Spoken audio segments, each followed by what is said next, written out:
Yeah, no, definitely. I think that's a good point, and I'm reluctant to go here because I know we're going to get a very impassioned opinion, but I'm just kidding. I'm not reluctant at all. I missed her on the show a lot, and this is V, the cartographer, a.k.a. etymologist. And V, you've had a lot of strong opinions about the movie in various ways, but just speaking about the dates, how do you feel about this? Is this on board with what you expected? I did not expect such a long gap between the movies. I never really thought that the second one wouldn't get a green light, just because it is so popular right now. And so I kind of had just assumed that Catching Fire would get greenlit fairly quickly. But I feel like the long gap could be a mistake once we see the reactions to the first film, just because if they're lukewarm, then people won't still care 20 months later. And even if they're really, really good, who's to say that something else won't become really popular? I mean, 20 months is a long time. So I feel like, I mean, even if you look at, and I know, like, Harry Potter, there were 2 years between some of the films, and I feel like the excitement really ebbed down during those lulls, but it's Harry Potter, so it went back up. But one of my other favorite writers said something recently on Twitter that was akin to, you can never take what happens with Harry Potter as, you know, the norm or anything to expect for anything else that has ever existed. It's always going to be like the outlier. So I don't know. I guess I just think a 20-month gap is risky in any franchise, but I don't know. I never thought that there wouldn't be greenlit. Look, there were some concerns, I think. I've been looking at the shooting going on. We've all said this a little here and there at one point in time, that March is a pretty close date for when they're doing the filming. I mean, I always wondered why they didn't do the first movie maybe in the summer. That would have allowed them to have maybe a 15-month block instead of 20. But, you know, or I guess 16.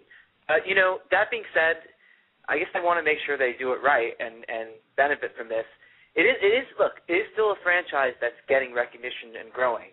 So maybe in those 20 months, interest will actually increase. What I'd be really curious to see is when they do the third movie, third book, which may be divided into two parts, as we've all heard, will that be 1 year apart? And that's something that I think might happen. And maybe even those two parts could be like Harry Potter, where they're like not even a full year apart.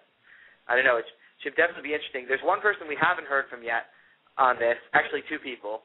But Flo, we may not. If she's back on the line, we'll go to her in a second. Let's ask Kim, who I'm hoping maybe I'll even get to see the second Hunger Games movie with if she ventures into New York City. We'll see. And if I'm not home in Florida. We always miss each other. We do. It's maybe. What if we set this date now, November 22nd?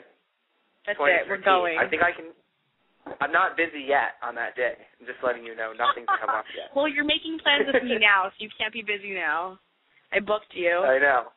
I am busy with making plans with you, obviously. Okay, so let me ask you. Aside from whether you're going to come to New York, what are your thoughts on this whole thing? And you followed a lot of books. Does this worry you, or are you just excited? I'm excited for it because, I think Lionsgate knows what they're doing. I trust their decision, and, I like watching the cast in other films that they do. I think they were cast really well. I was actually just having this conversation at a friend's house for dinner. We were talking about the casting choices and that, judging from characters that the actors have played in other films, we think that, it'll be really strong. And I think, my only concern is, what happened with Golden Compass. I'm just nervous about how they choose to adapt certain parts of the books, I guess. And I think that's what killed a lot of people with Golden Compass. They just didn't like the adaptation. But I know Suzanne Collins is, on board and likes what they're doing. So I trust her, ultimately. And if she's happy with what they're doing, it's her work. And if she's happy, the rest of us should be happy, too. I'm laughing, by the way, at this comment. This will make us all feel old. From Miranda, one of our listeners on Twitter, who says, "Oh my God, I'll probably be approaching my 20s by the time Mockingjay movie comes out." Oh dear. I don't even want to think about that. I wish 20s would be nice. Yeah, I'll be in my 40s. Hello. God. We all have such problems. I'm not even thinking. You mean about your second 30s? Yeah, let's go there. We'll go there. I like the best. We'll start him over. So, no, but it's great, all the young fans out there. But, that's actually a good point, because when you look at Harry Potter, one of the reasons why it's been so successful, and I've actually seen documentaries about this, it's been a huge part of many people's childhoods. They started reading the books when they were maybe 7 or 8, and they were in their early 20s by the time the movie's finished. It was their entire life. So maybe it's between the release of Hunger Games, the book, to the last Mockingjay film, whatever it's called, that could be a sizable gap where this has a deeper and more significant meaning for people's childhoods or their lives or whatever stage. Midlife crises, if you're in your 60s, because that's the new 40s, of course, and everybody else. So I do understand, though, that Flo is on the line. So let's let her share her piece on this, and we'll discuss it. I just wanted everyone to chance this very important subject. So, Flo, go ahead. I'm here. You're there. Oh my God. I know, right? Third time's the charm, right? That's right. I'm super excited. I think when I first saw the news, I just get kind of passed through, and I'm like, oh, Catching Fire has a release date. And then when it hit me a bit later, I was like, oh my gosh, Catching Fire has a release date.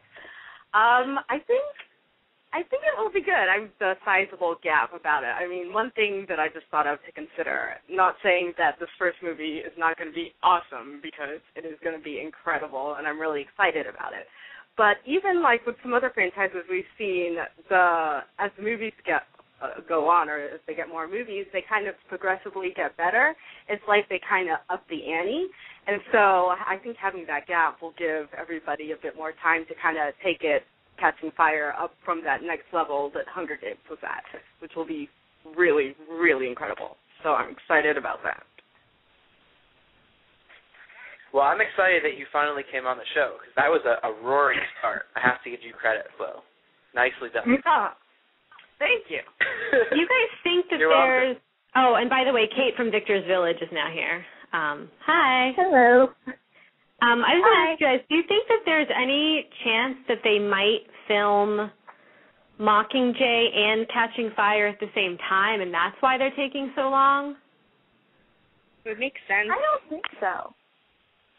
I think it's actually, one movie in itself probably takes, 6-7 months to film, and then there's a gap in between, and there's all sorts of promotion and press junkets and all that.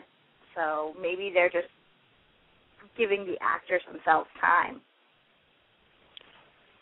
That's true, but you know what? That's often a smart financial thing to do. That's one of the great secrets to the Lord of the Rings success, because they filmed all 3 movies together at once. Yes, it was an expensive cost per film, but they were able to do so much more because they didn't have to pay people to go back out there again and again, and New Zealand, of course, being where that was shot. So a lot of that is the reason you don't shoot 2 or 3 at a time is because you don't count your chickens before they hatch. But in this case, Lionsgate basically is doing that. So I think it makes sense to just shoot it all together, have consistency. There's not really any time, a huge gap of time between the second and third books. So it's not like people need to age or get older or anything. I'd love to see them do that. I don't know. And I think Shiley even suggested that on Twitter earlier. Oh, awesome. Great minds think alike.